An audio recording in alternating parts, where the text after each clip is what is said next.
Good morning. Welcome to CME lecture series organized by the Kandy Society of Medicine. Yesterday we had a very successful symposium on COVID-19 and with a very good participation here as well as through our link, more than 400, almost nearly 500 altogether.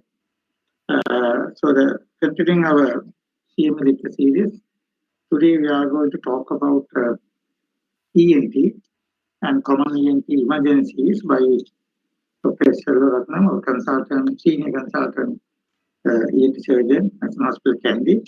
I think it is very important for doctors to know this important knowledge, particularly doctors who do the OPDs, private practice, as well as the day-to-day practice. It's a very common presentation all of us are facing, even our board management. So this lecture is going to help us to update our knowledge, and I'm inviting Dr. Selvarathnam to deliver his lecture.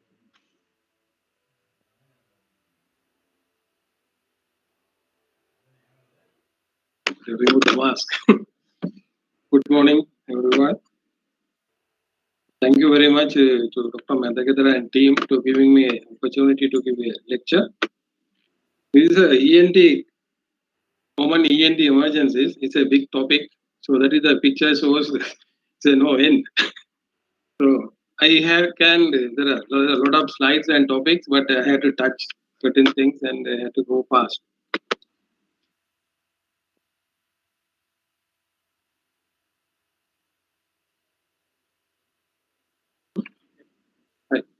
Right. In the common ENT emergencies, we have the sensors in our hand.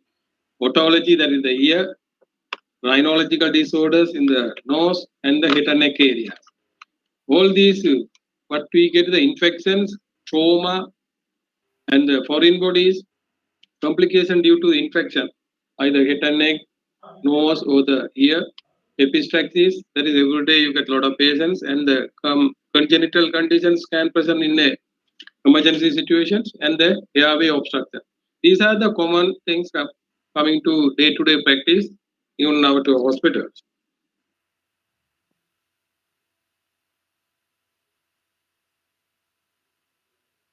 So that is, first we will see the otological disorders. So what is this is most of them mismanagement and not detected, then patient will lose the hearing.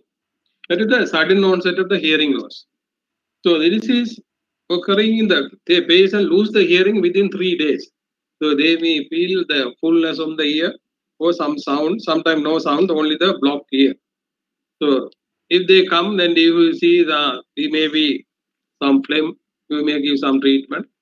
You have not done the audiogram or the hearing assessment, so the patient will lose the chance to get the hearing back. So the treatment would be started immediately. So then only we can bring back the hearing. Most of the patients, they get the hearing back. So this is the audiogram. There is a frequency range. There is the loudness, low frequency to high frequency. This is the decibel, that is the low to high. So this is the right hearing loss is the red and the left is the blue. So you can see the difference in between the two hearing, the left and the right side. It should be the level is more than 30 decibel difference. So usually the unilateral, 85%, 90, 95%, all one side only goes the hearing.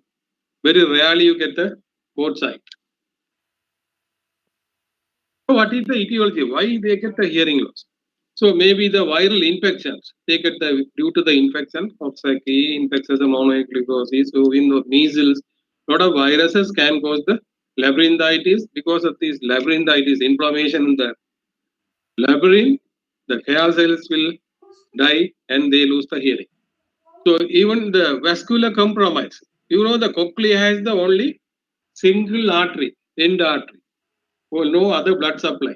So something happened to these blood vessels, either due to the thrombosis or embolus or reduced blood flow or the vascular spasms, all can reduce the blood supply to the cochlea.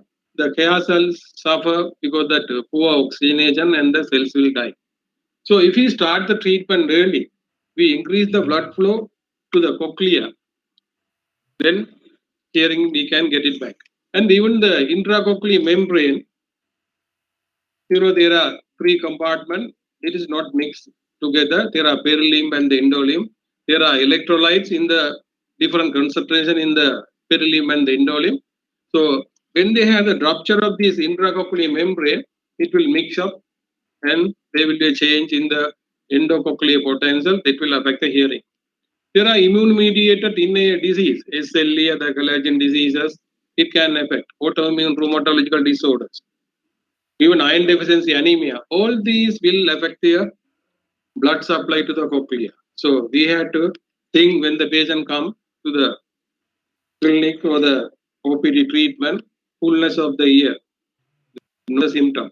Some patients may come with a vertigo with the hearing loss. So we may treat the vertigo, we will forget the hearing loss. The patient get the labyrinthitis that causes the vertigo. In addition, have the hearing loss. So we may treat the vertigo, we forget about the hearing loss. So we have to think.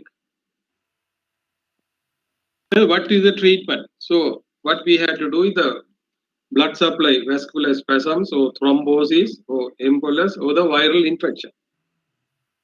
So we had to increase the blood flow. So vasodilators we are giving. So that is the reversing the hypoxia. The histamine, the beta histine we are giving to all the patients, and the carbagen, nicotinic acids, low molecular weight dextran, anti-inflammatory agent, corticosteroid. In the inflammatory changes, the corticosteroid higher dose for 2 or 3 weeks, it will reverse the inflammation part. Intratympanic dexamethasone injection. We may give the oral steroid, but take some time. So what we do is we immediately inject into the middle ear cavity dexamethasone injection. So that is locally the steroid concentration is increased and it will help to the patient. And the hypobaric oxygen, when they have the poor oxygen supply, so we make the increased oxygen concentration. Rarely we may do the surgery when they have the oval window or round window rupture. It can go the perilymphatic fistula. The patient will lose the hearing. So they get in the dead ear.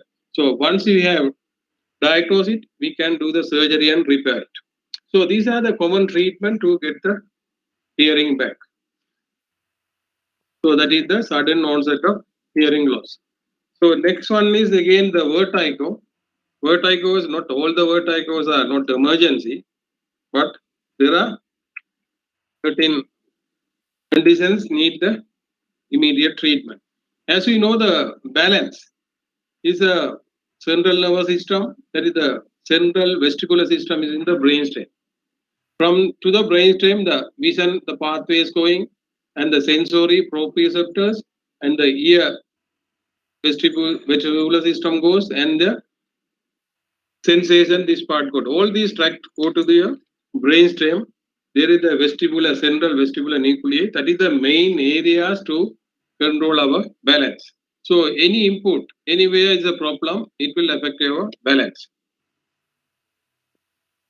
So this is the central vestibular nuclei. From that, the radiation to the nerve pathway to the cerebellum and to the auditory cortex. So that is the just to show the pathways. So the vertigo. There are peripheral and the central vertigo. What is the peripheral mean? Only the our vestibular system, other outside parts are involved. The central mean only the brainstem and the cerebellum and the cerebrum is the central vertigo. So this is the vestibular end organ and the vestibular nerve is involved the peripheral vertigo. It is almost 80% of the vertigos are due to the peripheral vertigo. Very rarely we get the tumors and coming with our emergency. And the central, I told you, the central vestibular nuclei in the brainstem or vestibular spinal and the CNS, all these tract in there, they get the vertigo. The Meniere's disease, certain condition, the Meniere's disease, endolymphatic eye drops. Not all the Meniere's are emergency, but they come with a severe acute attack. vomiting and diarrhea. So that type of patient we had to diagnose and we had to treat it at the primary ETU level or even in the ward. So because of either sudden onset of the vertigo, hearing loss, tinnitus, and the sense of pressure. When they can the acute stage, they won't give any history, but we have to diagnose. And the benign paroxysmal positional vertigo, this is the commonest one. We get with the change in our head position, we get the vertigo. Other one, the vestibular neuronitis, that is the due to the viral infections. It involves your vestibular ganglion and the nerve. So you may do the patient may come with a severe vertigo. The hearing is preserved.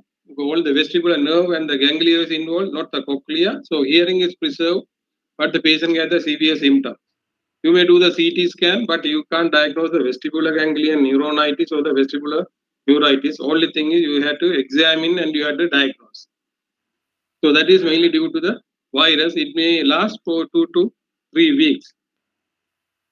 In the labyrinthitis, that is the inflammation of the labyrinth. That is our main cochlea, the hair cells in the cochlea. So if it is the inflammation of the labyrinth, so that is a serious labyrinthitis mean that is caused by the trauma or the infection, mainly the bacteria, viral or bacteria. The severe vertigo. When they have patient have the labyrinthitis, they get the sensory neural hearing loss, severe nausea, vomiting. When you check, there is a nystagmus. When you read the audiogram, Pioton audiogram, the patient will have the hearing loss. So without doing the audiogram, you can't give the diagnosis. It is a labyrinthitis. So you have to do the audiogram, and that is a must. So there are some vestibular toxic drugs can cause the vertigo, head trauma. That is the concussion of the internal ear, then goes the trauma, acoustic neuroma, perilimb fistula. All these are the common causes causing the vertigo. The central, the vertebrobasilar insufficiency, the transient decrease in the blood flow can cause the vertigo. The posterior inferior cerebral artery syndrome, that is the thrombosis in the posterior inferior cerebral artery, cut off the blood supply to the lateral medullary area and the brainstem. So you will get the severe acute symptom. Basilar migraine, cerebellar disease, multiple sclerosis, that is the demyelinating conditions of the vestibular nerve, and the tumors in the brainstem and the fourth ventricle. Maybe the psychogenic is come last, epilepsy, cervical vertigo. So most of the central vestibular system vertigo has some neurological. You can elicit some neurological sign. They may have the vertigo with some neurological symptoms. So that is usually the central vertigo. There are some tests to differentiate the central or is peripheral. You can do in the office or the OPD or in the ward. For that, you need the medical history. What is the short history? You have to examine your nervous system and your ear examination and the eye. All you have to examine. If you need, even if the laboratory investigation and the vestibular function. We have to see the vestibular system is functioning well. And the other diagnostic, if it needed, you may do the CTO, MRI, depends on your. So that is the the caloric test we do. So that is the commonest test. We do the Dix-Colpic test. So with the positional test, from this test you can identify whether the peripheral vertigo or central. So from that, if you obvious diagnosis of the benign paroxysmal vertigo, the peripheral cause, no hurry. You can manage the acute symptoms of the vertigo. If it's a central vertigo, the nystagmus is appearing, it won't stop. It will be persist for the throughout. You keep the head in that position. Not only that, when they have the central symptom system, so when you do the test repeatedly, the usual the nystagmus disappears in the peripheral vertigo, not in the central. It will be every time when you bring the head down, it will be there, and the duration is important. So that is the you can differentiate by doing in this test Dix-Colpic, that is the whether it is a peripheral or central. So that is I have given here. So fatigability, durations, and there is a latent period. nystagmus, all there. I am not going to detail.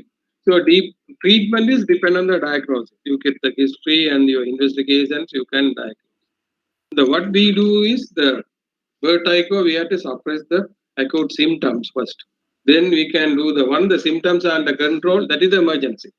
So if it is under control, literally you can do the diagnosis. There are some positional repositioning technique and you can control the vestibular symptoms. You have to differentiate the central, the vertigo, and depending on your diagnosis, it varies. Right. Then next is the infections. So I am not going to do all the infections. This is the malignant otitis externa. So this is one form of the otitis externa. So why we say the malignant otitis externa? You can see the ear is swollen and the canal is swollen. There is ear discharge, and inside the ear canal you can see the necrosis. So that is the malignant otitis externa is the misnomer. This is not the malignancy, but it is the same organism causing the otitis externa, but in the patient get the diabetes mellitus or the patient is on immunosuppressive medications, the otitis externa will be the severe form of externa because that patient has a lot of complications and the morbidity and the mortality. Because of that we say it is the malignant otitis externa. It is very aggressive behavior, poor treatment outcome. You may treat the patient, but the outcome is poor, and the high mortality rate. The patients affected by this disease, diabetes, immunosuppressive drugs, or in the patient has the poor immunity. The same pseudomonas organism will go in the otitis externa. The same organism they suffer by this. The patients have this problem. So what is our COVID virus also same no? When you have the immunosuppressive and you are diabetes and all the symptoms, you suffer more. He also same. Otitis externa also when you have it, you will suffer. So that is caused by the Pseudomonas aeruginosa, sometimes Staphylococcus, and they have poor immunity, you may get the fungal infection also. Extensive destruction of all the tissues, very severe necrosis. You get the facial palsy, multiple cranial palsies, you get it, ear disease. And the infection is extended to the base of the skull. You get the basal skull osteomyelitis. So that is the again difficult part to treat the patient. You have to give several months of antibiotic. You have to do the surgery. You have to do the clear the ear, and you can remove all the dead bone from the basal skull. Usually associated tied to the immunosuppressive and need the broad spectrum intravenous antibiotics for the 6 to 8 weeks, sometimes even more than that. Even we have the patients, ultimate is very difficult, they have to suffer and die. So these are the clinical features: earache, ear discharge, hearing loss, cranial palsies, headache. They may have the neck stiffness because the infection spread to the neck and the base of the skull. Even they may lose the consciousness. Radiology, we need the CT scan and the MRI scan to see the extent of the disease and to plan our management. Right. Now the next one is the complication of otitis media. Everyone knows the otitis media. So what is the otitis media? You can give the antibiotic. They may come with the pain. But what I want to tell is the complication of otitis media. They may not come with the otitis media, but with the complication they may come to you. So we have to diagnose that one. And so what is the one with the acute mastoiditis? The middle ear infection. The behind that is the mastoid bone. The infection can spread to the mastoid. There are cells, air cells lined by the mucosa. Inflammation of the mucosa that causes the acute inflammation and cause the pus formation within the mastoid cavity. That is the acute mastoiditis. So they make it a fever, severe pain, and if you delay the treatment and the antibiotic, there is a poor response, we have to do the surgery. Otherwise, they will end up with the intracranial complications. So here is the time we have to intervene. If there are poor response to the treatment, we have to then and there we have to do the surgery. So complication, what you can get the subperiosteal abscess, labyrinthitis, facial paralysis, extradural or subdural abscess, meningitis, and the brain abscess. So to prevent these complications, when the patient comes with that mastoiditis, we have to treat as early as possible. So this is the complication, the brain abscess, extradural abscess, labyrinthitis, cerebral abscess. So with that complication, patient can come to treatment. So what is the treatment? We have to do the cleaning and the culture ABST. We need to start the proper antibiotic. The mastoid abscess, we need to drain the abscess and broad spectrum antibiotics. And persistence of fever, poor response to the treatment, we do the surgical intervention, that is the mastoidectomy. And with the patient coming the brain abscess, we need the neurosurgical intervention in addition to the mastoidectomy. So next is the trauma. Again, the ear, we know the ear is within this temporal bone. So within the temporal bone, outside what we see the our auricle, everything else within this small part of the bone. So temporal bone fracture is very common in our road traffic accident, fall from height, right? So all this is, they get the fracture of the temporal bone. It can go from the external ear canal to this way or from the occiput to this way. When you have the blow to the site of the temporal area, it goes this way. That is the longitudinal fracture. From the occiput, or they fall from height, it's the blow to the occiput, it goes transversely. So the inside the temporal bone, our ear. So labyrinth can get damaged. Facial nerve may be ransected into two. So you may get the immediate facial palsy when the patient coming with the after the injury immediately to the OPD, you will examine the facial nerve is completely cut off. So that is the facial nerve palsy. The dura is damaged. You may get the CSF otoria from the ear. So that is CSF otoria, and they have the bleeding from the ear. So these are the things we have to diagnose. When they are CSF otoria, you have to give the prophylactic antibiotic and we have to manage. When they have the immediate facial nerve palsy, need the imaging and we have to do the suturing of the facial nerve. We have to explore and we have to do it. Because of that, the trauma I put to it is an emergency. So that is the facial nerve palsy. You have to start the steroid. We do the ENG later. In the delayed facial palsy, some patients coming after 2 or 3 days the facial palsy. So that is the better response than the immediate one. Immediate means that is the facial nerve is divided into two. So this is because the edema of the facial nerve, they get the facial nerve palsy, that is the delayed palsy, that they improve with the treatment.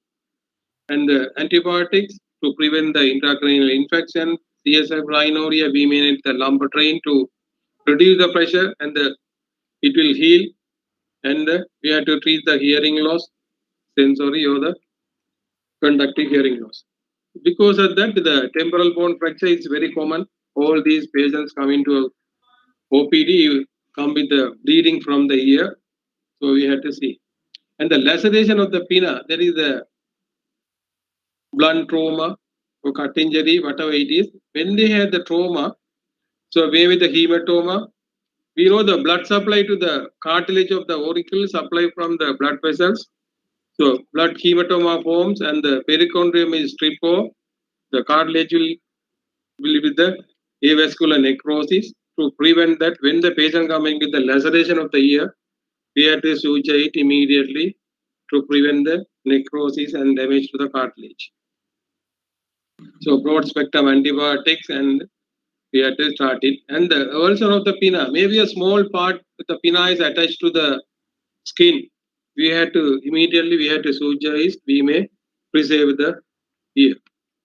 If you delay, so ear will go. Right. Then that is all the ear.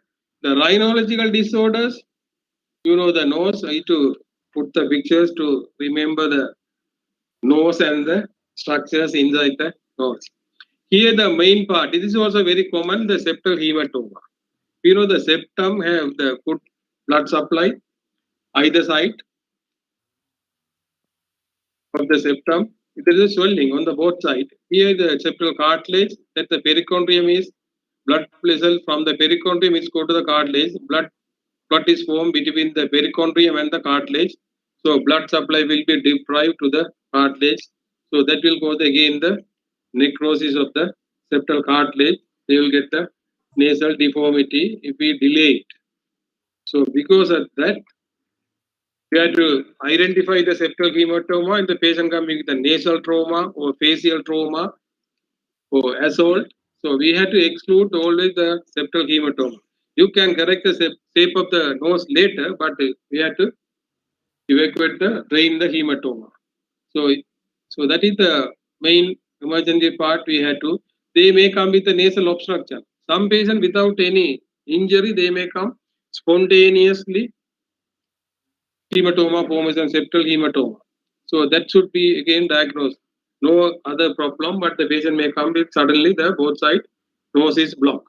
So you have to look the nose. So there is a hematoma. You have to drain it. If you delay it, it will patient get the septal abscess, not only the necrosis, the cartilage, and the infection will spread to the intracranial parts, and you get the intracranial infection. So that is the here. So next is the epistaxis. Everyone knows. So that is again the you can't underestimate the epistaxis. So this is the life-threatening conditions. The patient can die. So even young, they can get the bleeding that is from the usually the anterior part of the nasal septum. With the age, there are vascular changes. It's in the posterior part of the nasal septum. So posterior parts are severe bleeding, and even they get the blood into the throat and anteriorly also that difficult to control. So that is the anterior part. Most of the patients with the anterior epistaxis.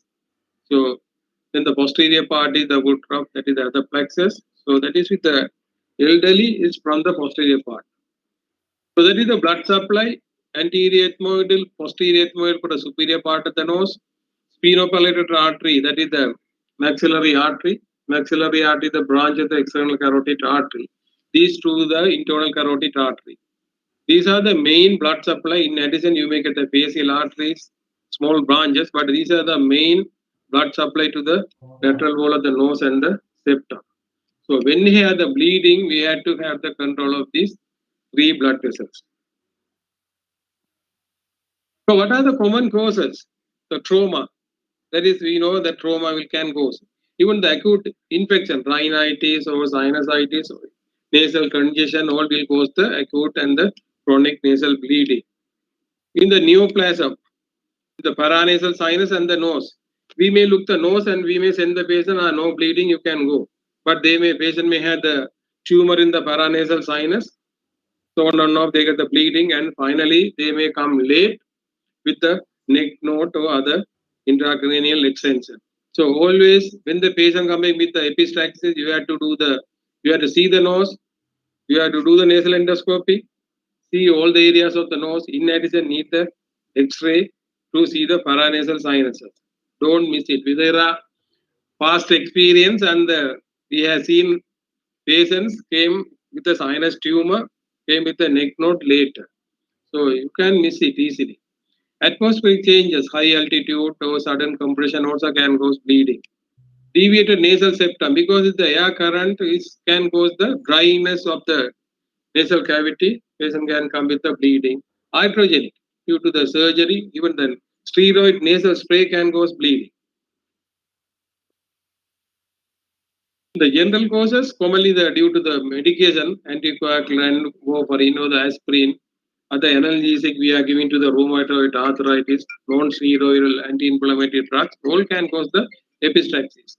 And the disorders of the blood and the blood vessels can cause hemophilia, vitamin deficiency, familial hemorrhagic telangiectasia, all can cause liver disease, cardiovascular system, hypertension, and the arteriosclerosis. Even the pregnancy, you can get the bleeding. They may have the hypertension. Even the hormonal changes can cause the bleeding. The raised venous pressure, if either whooping cough, pneumonia, even mediastinal compression can cause the increased venous pressure. that can cause even the acute general infection, dengue or some other infection, they can get the bleeding from the nose. So the general causes, this is the blood supply. I have given the diagram, internal carotid and the external, how the nose get the blood supply. So the sites, any part, little area above the middle turbinate, the below the middle turbinate, posterior part, diffuse form. That is the commonly we get all the acute general infection, dengue or some other patient. They get the diffuse bleeding. You can't cauterize. You don't know how to do it. Only the thing you have to pack the nose and the nasopharynx. All areas you can get the bleeding. So how to manage? So one is the you have to arrest the bleeding and you have to underline the condition. History is important to elicit where is the what is the cause, local or systemic causes, and you have to assess the blood loss and you have to resuscitate the patient when they have the profuse bleeding. And to know the medication, patient is maybe on the aspirin. Most of our patients are on aspirin or the warfarin, and you have to stop the medications. That is important to manage the patient. And what you do, you can try your first aid. They must have tried at home, but it may not helpful. And you have to monitor the vital sign, blood pressure and the pulse, and even you have to do the blood count, the hemoglobin, to find out how much they lost the blood and need the resuscitation for the severe bleeding. Grouping and you have to do the grouping and DT. You have to do the blood count, full blood count, and the coagulation studies to control the bleeding. The history taking and the investigations hand in hand. You can't do one work and finish, then do the other one is take time, and the patient may leave you before you finish your investigation and the examination. So you had to wear the gloves. Now the time has come, but ideally we had to wear. There are a lot of patients with the AIDS we don't diagnose, but there are a lot of patients. So without wearing the gloves and the goggles, you may get the AIDS. So the corona came, now obviously we had to put the full PB and the mask, otherwise you don't know who will come with the epistax. There are incidents that orthopedic also patient had the COVID came with epistax. So that is very common. We need a good light, anesthetize locally, remove all the clots in the nose, and you can see the bleeding point. You can cauterize it electrically, electrocauterization, and if it is not possible, you have to put the nasal pack. You can't see whether it's coming bleeding and the profuse bleeding. We have to put the nasal pack, anterior or the posterior nasal pack. So these are two ways. Either you can put this way vertically or the horizontally, different layer by layer. You have to fill the with the Vaseline gauze. That is the two ways to pack the anterior nasal pack. So this is the when the patient has the posterior bleeding, you pack the anterior part of the nasal cavity. Still the patient is bleeding. So what do you need the post nasal pack? This is the way you have to try here and through the mouth. You bring to the postnasal space, then tie anteriorly, then put the antenasal pack. So that is the postnasal pack. So these are mucosal packs and the catheters also are there. Even the Polish catheter, you don't have anything, you can have the Polish catheter. It's available everywhere. If you think it's the postnasal bleeding, put the Polish catheter and inflate it. So that will control the bleeding. Even there are different balloon. So to anterior part and the posterior part, so different volume. You inflate the bulb both. That will control the anterior and the posterior nasal bleeding. That is easy, but we don't have it. That is a problem. We have to get out. So management need the admissions. That the once you have packed the nose, you can't discharge the patient. With the patient may have the hypoxemia and keep it the pack for at least 2 or 3 days sometime. Antibiotic must be given and you have to reassure the patients. Some patients, your pack is not difficult, it will not control the bleeding. You may need to do the septoplasty and you have to put the adequate packing. Even with your nasal pack, it's not control the bleeding. What you need it, you have to ligate the feeding vessels. Easy way is the external carotid rather than going to the maxillary and the other arteries. Or the even with that is you need the ethmoidal arteries. Other way is the intervention of radiological intervention. You can embolize the feeding vessels, but the main complication, if you embolize go to some other blood vessels, you may get up with a stroke. So better ligating the blood vessel is safer than the embolization. So that is the rhinology part. Then the sinuses, the several sinuses. I am not going to talk about the sinusitis, but the problem with the complication you can get due to the sinusitis. That is the problem one is the orbital complications. Ethmoid sinus is there. The infection easily go to the orbit. That is the next to the ethmoid. The pus can form within the ethmoid sinus, eroding the bone. It is the orbital periosteum. It may be outside the periosteum. Then it come to the inside the orbital cavity. Orbital cavity, you get the cellulitis, and the orbital abscess, you get the proptosis, all the symptoms. So they may come, this is the early stage, only the inflammatory edema. Patient may come only the edema, no sinusitis, no rhinitis, no any upper respiratory infection. Still you can get it without any upper respiratory infection or no sinusitis, nothing. When you hear I have seen there are patients, they came with a septal deviation. Even they are not aware they have a septal nasal block. But first time they came with the osteomyelitis, the frontal bone, even that eye complication. So that is the inflammatory edema. Later only you get this orbital cellulitis and the orbital abscess. Then in the infection easily spread to the cavernous. That is the worst prognosis, cavernous thrombosis, and the orbital apex also involved. Compress the optic nerve, the vision goes. So what is the importance of this orbital complication? You have to save the vision. If you delay, the patient will lose the vision. So this is the cavernous sinus thrombosis, ethmoid sinusitis.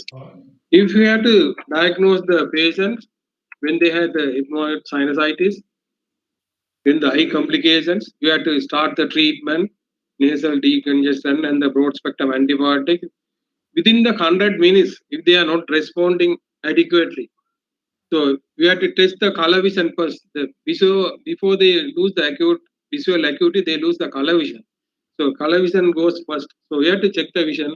Is it deteriorating, not improving? Immediately you have to drain surgically, intranasally, endoscopically also we can do it, and you can save the patient's vision. So that is because that it is emergency. The intracranial complication again, the sinuses are very close structures to your brain. So that is they come with the extradural abscess, subdural. Again, this is again emergency. We need the drainage of these abscesses.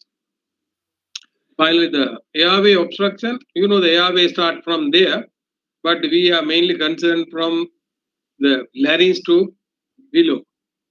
Right, only here you can get the choanal atresia, bilateral choanal atresia, and immediately after the birth, they had the respiratory distress. That is the only part come emergency. Others you can manage. Then here the larynx and the below the larynx, they come with the stridor. So that is the very loud noise and the high pitch. So we got the partial obstruction of the airway, so you get the stridor. So acute epiglottitis, that is very common in children, then the 2 to 7 years. So it is caused by the influenza type B. You get the supraglottic part of the larynx is swollen and the edema of the epiglottis. So there are you can't do the X-ray or sometimes put in the tongue deep pressure to see the throat. It will the child may get the arrest. So if you are suspecting, not to do any manipulation. So you can see if you can do the X-ray, you can diagnose the epiglottis here. So that is called the thumb sign. You can see the swelling of the epiglottis. That is called thumb sign. So this is the epiglottitis. This is the normal thickness of the epiglottis. You can see the difference there. So this is swollen more. If when the epiglottis is swollen and you can't breathe in, so when you breathe, take the breath inside, it is obstructing. You have to labor. So that is the inspiratory stridor. So that is the inlet of your larynx. So that is the abrupt. Within a short period, they come with the stridor. They may have the sore throat and the fever. They can't swallow because of this epiglottic swelling. Stridor, the tripod sign. The children, they try to maintain, adapt a certain position to maintain the airway in their own. So that is called the tripod sign. And they can't swallow. They get the drooling of saliva. So you can see the epiglottic picture, and the X-ray will show the epiglottitis. So this is called the tripod sign. They lean forward and to maintain the airway. You have to management, you have to admit, and you have to start the antibiotics as early as possible. You have to, if the child is dehydrated, you have to fluid and the steroid, humidifications. And if they come with a stridor, you have to take the theater, and you have to ready to the tracheostomy or intubations. And if the intubation fails, you need the tracheostomy. That is the emergency part, and you have to ventilate. When the swelling goes down, it can be extubated. This is another emergency one, acute laryngotracheobronchitis, that is the flu. Again, they may come with a stridor, larynx. They may also come with symptoms. Because a lot of things I would do go fast. With you can do a diagnosis with a flexible laryngoscopic examination and the symptoms. Even the X-ray shows there is pencil sign. So that is the pencil was people sign in the church. So that is the sign you can see in the X-ray. So that is the acute tracheolaryngobronchitis. The treatment, as you know, you have to admit, detect early hydration, oxygen, antibiotics, and steroid and everything. Peritonsil abscess, because everyone thinks that tonsillitis is very common. You may take some antibiotic and go. But what I am getting is the peritonsil abscess. This is called the quinsy. It is the collection of pus in the outside the tonsil. That is the peritonsil area. So that is the parapharyngeal space, the lateral pharyngeal space. So collection of pus. Because of that, they get the edema of the palate and the uvula. It will obstruct your airway. Not only that, they facing the difficulty in swallowing. And if you are diagnosed, the patient will end up in a dangerous situation. So unilateral throat pain, rhinophagia, muffled voice, that is called hot potato voice. So when you have the hot potato in your mouth and speak, that is the voice. So trismus, because the spasms of the radicoid muscles, you get that all in the peritonsillar abscess. So that is the when you look the tonsil and you can see that is pushed down and the soft palate all swollen, uvula is gone to one side. So that is collection of abscess. So once you diagnose, need the antibiotics and the you have to drain the abscess early. You may have the torticollis and the airway obstructions. So because of that, as early as possible, you have to treat. If you delay, end up in the parapharyngeal abscess, it is the parapharyngeal space. Edema of the larynx, they may get the airway obstruction. Septicemia, the abscess rupture to the internal jugular vein and the carotid arteries. You get the complication. Even the infection can systemically, you can go to the intracranium, other parts. You can, when you go to the lateral pharyngeal space, parapharyngeal space, in the pus can track to the cyst and you can get the even aspiration of the pus. And the pneumonitis or even the lung abscess, you can get it. Jugular vein thrombosis, even spontaneous hemorrhage from the carotid artery or the jugular vein. So you may lightly you can take the tonsil abscess, but it can heal you easily without if you delay the treatment. So because of that, I brought it to the emergency. So acute retropharyngeal abscess, the retropharyngeal space is there, and you can get the infection of the retropharyngeal space. The children, there are lymph nodes in the retropharyngeal area. When they get the upper respiratory infection, you get the lymphadenitis in the retropharyngeal area. It suppurate and form the abscess. So that is the retropharyngeal abscess. When the adult, they come with a foreign body infection. In 1 or 2 days time, they get the retropharyngeal abscess. Both in the children and the adult, it is again the emergency. So we had to diagnose it when they come with the dysphagia, in a short history, stridor sometimes, it is very large, obstruct the airway, torticollis, bulge in the, when you open the mouth, you see the bulging in the posterior wall. So it should be drained immediately, and systemic antibiotics may sometime need the tracheostomy. Again, another neck abscess, parapharyngeal, that also can cause infection and all these complications what we had it with the other one with the root submaxillary. You get the swelling on the base of the skull to hyoid bone, that is the extent of your parapharyngeal space. The infection on the parapharyngeal space, you get the abscess, it will be the swelling in behind the mandible and up to the neck. So again, you can get the post compartment. There are all the neurovascular bundle coming along this lateral pharyngeal space, parapharyngeal space, other name. So you get all the complications. So complication you can get it because the edema, thrombophlebitis, jugular veins to the retropharyngeal space, can go to the mediastinum, mediastinitis, and all the complication you can get it. So because of that, again, this is important. Ludwig angina, even submandibular space, you get the infection, it swell up and can go the airway obstruction. So we have to drain the abscess, give antibiotics. Sometimes you may need the tracheostomy. So because again the Ludwig angina is again the emergency. Other airway obstruction we can get from the patient may come with the laryngeal tumor for bilateral vocal cord palsy. In the patient has the diabetic, even asthmatic patient, they may on the nebulization for a long period, all of a sudden they may come with a stridor. So because that they may present with the bilateral vocal cord palsy. So that is again, you need the fiber optic examination and you have to diagnose bilateral vocal cord palsy, need the tracheostomy.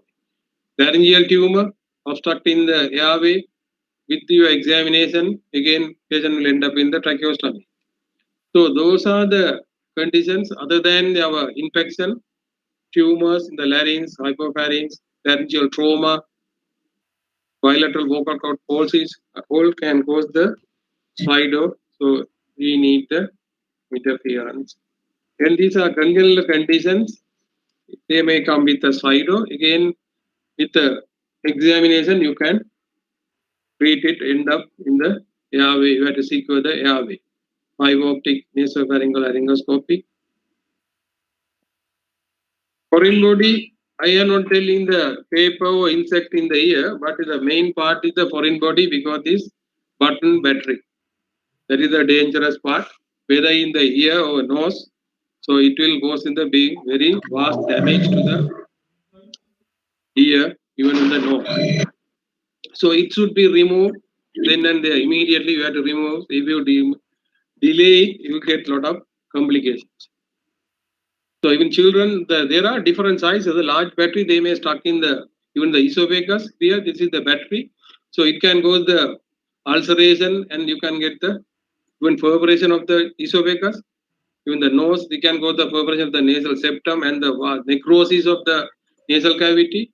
So because of the they are alkaline releasing and it produces the current transmission and the chemical burns. So whether child without noticing the mother's knowledge, the child has swallowed the battery. So they may come to the OPD with the severe abdominal pain and sometimes the hematemesis. So you have to know history, no previous illness. You have to think about the battery because everywhere now you have button batteries available, town to home, village, everywhere there. So you have to think. So if they have a history, they have inserted the battery in the nose or the swallowed the battery. So you have to immediately you have to remove it. You can't delay it. Otherwise, you will end up in perforation, fistula formations, erosion of the blood vessels, and even when they are swallowed, even the esophageal perforation can damage the aorta. They may get the catastrophic bleeding and die. So that is important to prevent the complications. So this is the different sites we have shown. And the foreign body can stuck there. Mainly the part is the esophageal foreign body up or bony object. So you have to remove it early. If you delay or if you eat something plant in or something, then it will go out and it is perforate the blood vessels in the carotid and the neck vessels. Over in the aorta can get damaged. So this patient will die because of the complication. So when a patient comes with the foreign body, it should be removed immediately. So you get the respiratory obstruction, periesophageal cellulitis abscess, operations, so emphysema, right? Mediastinitis, ulceration, they make a esophageal stricture, tracheoesophageal fistula. So small foreign body can lot of things and you can die. There are death. Even the patient can swallow the chicken bone and transfer from Navalapitia came to our ward. Before you do the CT scan, patient vomited blood and died on the radiology department because the chicken bone has gone to penetrate the aorta. So even the other man, the fish bone, it will go to the carotid and died on the ward. So easily, when you eat something, when you want to see the foreign body down, so you will go down. So airway foreign body, time of it. So this is which site is caused the foreign body into the airway. The symptom presentation depend on the size of the foreign body. It may be in the larynx, and that will stop on the larynx and they shock and they hypoxia and immediate death. Or if it's a smaller one, it got the trachea and truck, you may come with the respiratory airway obstruction. Or if it go to the bronchus, they may delay or they may come with the symptom depend on the foreign body. Peanuts, because the swelling and cause the airway obstruction, it can go to the bronchus and can obstruct the one side. They may get a atelectasis. That is the earlier symptoms. Initially, they get that soaking and the gasping, coughing. If you miss this part, when you come to the OPD, they have asymptomatic. You may think, now is no problem, you can go home. Then they come with the complication and the stridor. So all these one can cause the problem. So when you have the foreign body, we have to remove it early. But if another site, there are foreign bodies. Bronchial, unilateral wheezing, no upper airway infection earlier, no asthma, nothing, but they may come all of a sudden with the symptoms. Think about the foreign body. And the unilateral diminished breath sound, wheezing, and the paroxysmal cough. Clinical features, obstruction, collapse of the lung, consultations, unresolved pneumonia, always you have to think about the foreign body. So that is the foreign body stuck in the bronchus. In the during inspiration, air goes in, and during expiration, it's air trapped into the lungs. So when you do the chest X-ray, you can see the one side lung will is hyperinflated than the other side. So that is one of the diagnostic. There is a foreign body in the bronchus.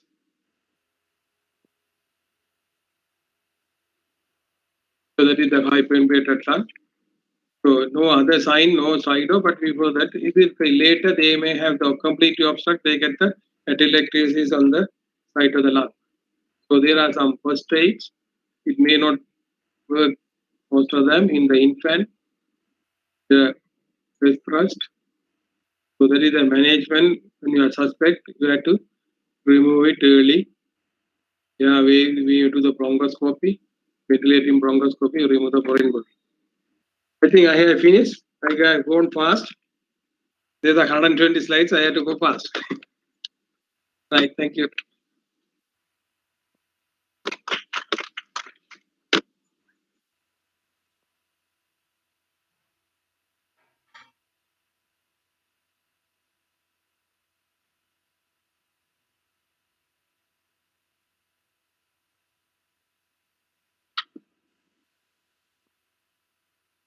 What topic? No question.